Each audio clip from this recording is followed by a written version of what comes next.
But let me be clear, I support what the government is doing to deal with illegal migration.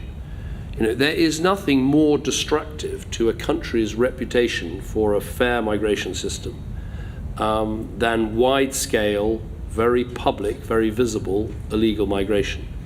And the action that has been taken so far has reduced the small boat crossings by about a third this year compared to last.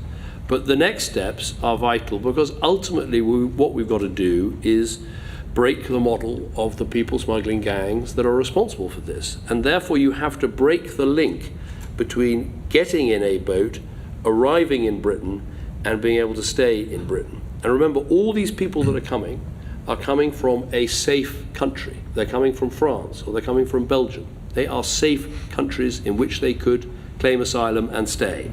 Instead, they're choosing to come to Britain, and we need to break that people smuggling model, break that link, and that is what the Rwanda policy is all about.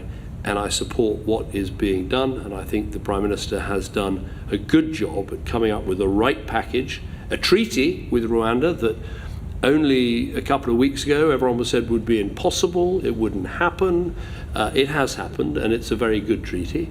A bill has been published and will be introduced to the House of Commons, and a pack of evidence about the true nature of what happens in Rwanda is being put together.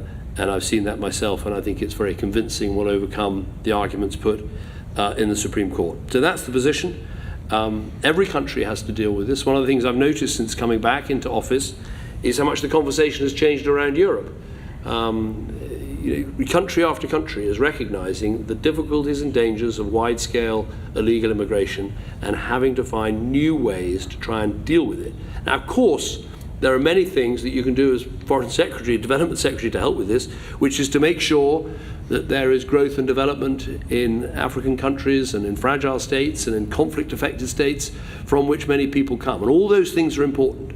And I believe in doing all those things. I've always argued for that. But ultimately, you do have to have an immigration system that is firm but fair and puts an end to wide-scale, illegal, visible migration, which undermines the system, the point I made to start with.